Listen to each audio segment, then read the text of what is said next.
Break नंतर बातमी नांदेडमधून आहे। नांदेडमधील मराठा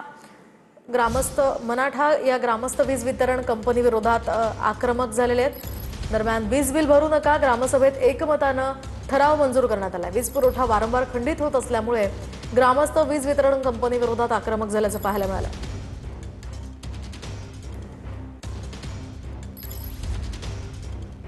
आता बातमी जालन्यामधून आहे। अवैध वाळू उपसा कारवाईसाठी गेलेल्या महसूल पथकाला मारहाण करण्यात आली आहे। तहसीलदारांसह महसूल पथकाला वाळू माफियांकडून मारहाण झाली आहे।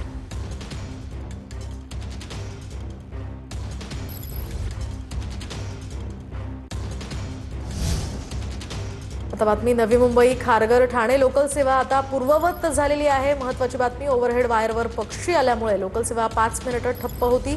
त्यानंतर आता ही सेवा पूर्ववत झालेली आहे। त्यामुळे या सगळ्या प्रवाशांना मोठा दिलासा मिळाला आहे। काही वेळापासून इथली वाहतूक खोळंबली होती। 5 मिनिटं साधारणतः ही वाहतूक ठप्प होती आणि आता ही सेवा पूर्ववत झाली आहे।